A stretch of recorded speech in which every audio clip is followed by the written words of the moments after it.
What's up YouTube, JamieTheKid00 here, coming to you guys with a rather highly requested Mermail deck profile. I actually built this list to play in the two locals that I attended over the weekend, and my scores from both will be in the description below. To summarize them both very quickly, the first one I went to, I made top 8 at, going X1 in Swiss.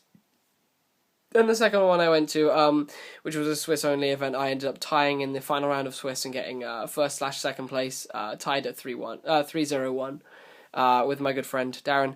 So overall, a fairly successful record. Of course, they were only kind of small events because they were locals, but I mean, the first one was I think like 20 odd players, and the other one was just inside 20 players. So over 9 games, I lost 3. I think Over 9 games, I lost 2 and tied 1. So that's my score for the all the events. Anyway, I'm just gonna get through the deck profile. I know this deck may seem a bit a bit topical because of the result of the European Championship, but I can assure you this is the list that I played over the weekend, and you'll see based on this, there's a lot of things that are different from the European Championships, and there are actually loads of things I want to change about this due to Europe, like putting Mulan in. And testing other certain things, so I'm playing Lance and things like that. But here's my list. Here's what I played over the weekend. So I played one Megalo. I played the Dragoons, an Undine variant. So I wanted to have one Megalo to search as and when I needed it, but more than one was a bad idea. So one was cool. Triple Teus to try and get the Teus Aqua Spirit play off turn 1. In all of my games, I never opened the Teus Aqua Spirit play. I never opened it. Like, it just wasn't in my favor. Of course, going second, I sided that play out. I sided out the Aqua Spirits and the Oshia to give me more room to side in. But every game that I went first, I never saw this, so that made me sad. Triple Lind, of course, still something that I feel is absolutely necessary. I really dislike playing 2. I just feel the card is very strong at the moment. 1 Oshia and 1 Gund, just 2 really, really strong cards. And then I played 3 copies of Pike and 1 copy of Turge. I wish I played 2 Turge because of a card which you'll see later on in the main deck. But 1 was okay. But yeah, if you want to play this list in the future, I would recommend probably actually upping the number of cards in the deck and playing a second Turge, among other things. For the Atlanteans, I played the 1 Dragoons. This card was great. Soul Charge makes this silly. 2 Marksman because Gear is something you want to kill. And also Hands. If you send this with Megalo and make it Chain Link 2, or if you can make this Chain Link 2 with Teus, it's so powerful because you can make the hands miss timing if they're set. Similarly, Infantry is in there. You can use it on the face-up hands. You can kill off all sorts of things. So I love the double Infantry.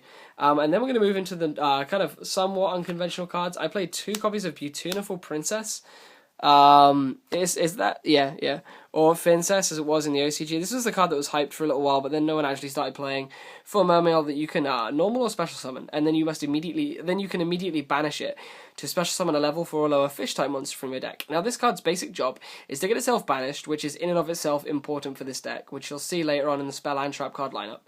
And also another part of it being in there is it's very important quick access to your Abysspikes. And because I'm playing the Undine version, where Undine is a very important card, quick access to Pike to get to that Undine is a very good thing. So 2 Princess. 3 was way too many and very cloggy.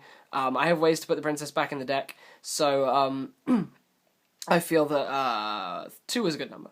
I then played double Aqua Spirit for that opening play. I felt that 3 was cloggy, but 2 was a good number, so double Aqua Spirit.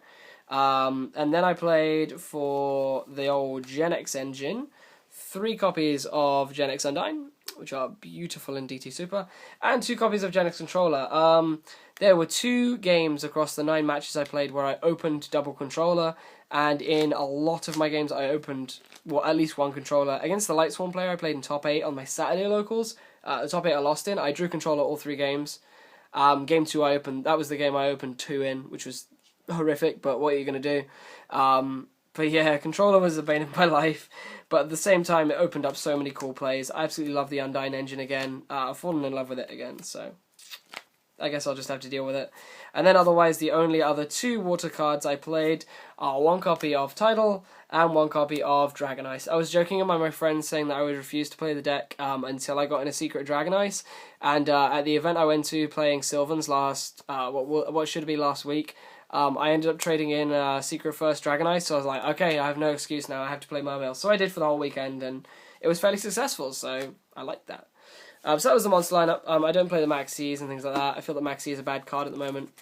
Despite what some people are saying, I dislike Maxi because in the hat matchup it's only a 1-for-1 usually. And then for the spells, I played 1 Gold Sarco because you can... it's important because you can Sark for important spells and traps, which are quite important in this deck. But the key play for this is cool because you can Sark for this, which when it's banished will search you this. So you have this in hand as a free discard, as a free water discard for anything you want. And then this is going to add to your hand in 2 turns, so it's basically a +1. So the Sarko is really nice if you don't open Tidal or Dragon Eyes. But then if you do, it's cool, you can just Sarko for things like your Soul Charges and things like that. Continuing on with the spells, another cool card is 1-for-1.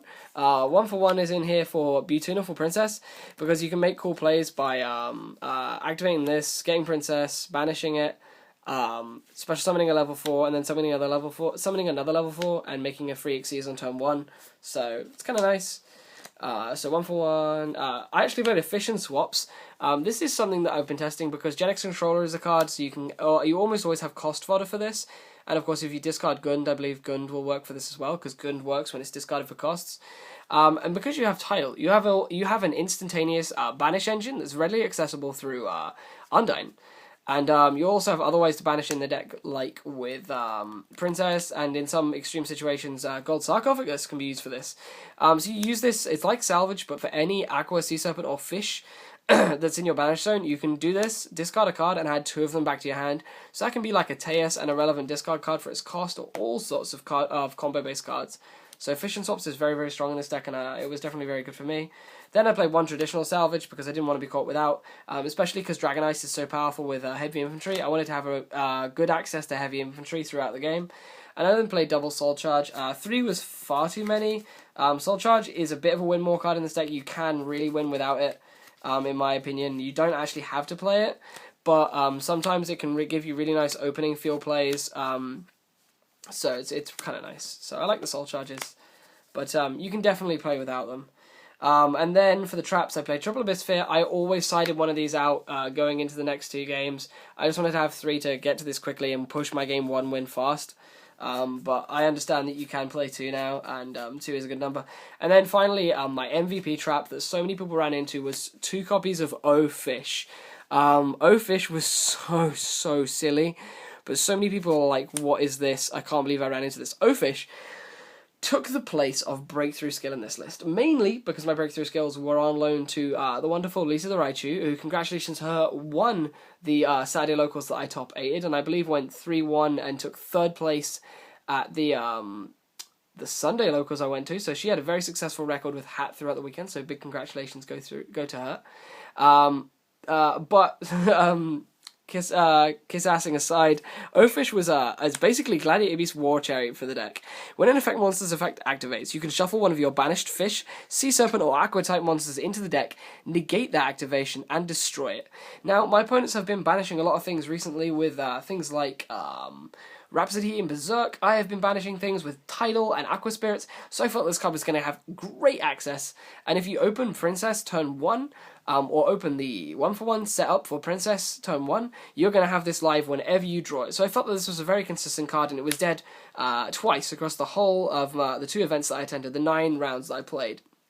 So I really, really liked O-Fish. It was a very, very powerful card. The fact that it was a counter trap meant that so many things couldn't get around it, especially due to the fact that Light Swarm was huge this weekend. A lot of people were playing Lance in their Light Swarm decks, and the fact that O-Fish got around the Lance when Breakthrough Skills and things of that nature wouldn't have, it really gave me an edge against some of those decks when JD came down. So, in summary, that is the main deck. But this, the Banish engine in this deck was very, very strong over the weekend. So onto the extra deck. The extra is so tight, and I actually had to cut some very, very important cards in order to build this extra. And I feel that definite changes are in order after the weekend.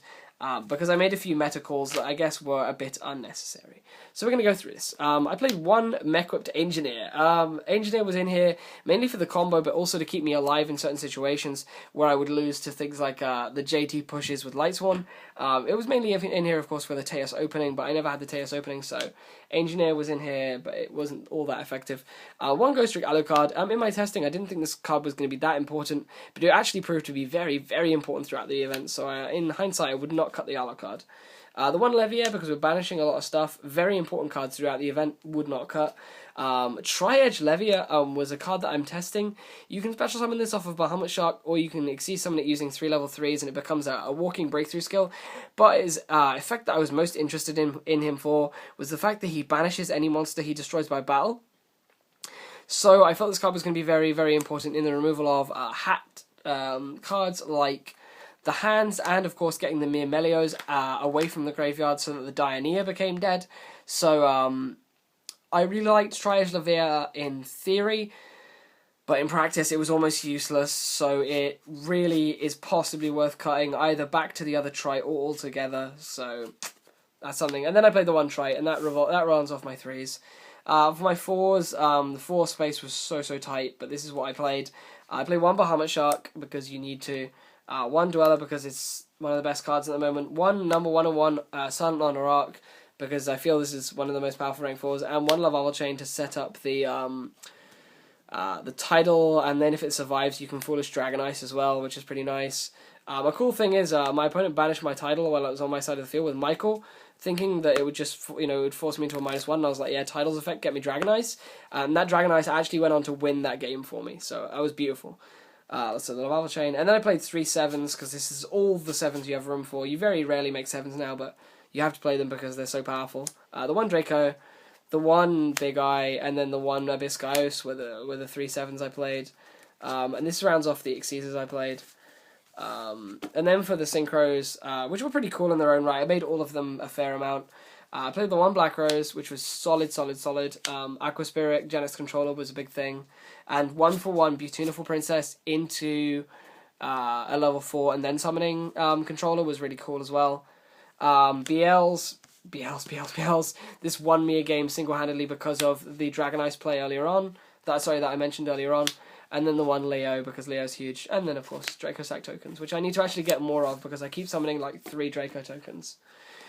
So yeah, guys, that brings me to the end of this, I guess I'm going to call it Bannerfish Mermails. I won't call it that in the title because no one will watch it, or maybe people will watch it, but some people are really weird about the titles. But Bannerfish Mermails was definitely a really good bit of fun. I've had a lot of fun playing this deck, and I would really recommend testing this list because some of these cool cards that you are playing in the list really do trip your opponent up from the traditional Mermail list. A lot of people were reading a lot of my cards, which immediately indicated to me that they would then be unable to make reads on them and be unable to play around them correctly because they hadn't seen them before in the game. So I feel that gave me an edge, and hopefully it will give you the same edge. I'm sorry I've been absent from video creating. I have a few more things in the mail currently. I have a big order from Troll and Toad, so Mail Day with Jamie the Kid is coming up. Number 3 is coming up within the next few weeks. I have the Lightsworn decks on order. They are on the way. So that deck profile is coming. And I have a few other things hopefully in the works. But at the moment things are getting a bit stagnant because we're waiting for the new list and things like that.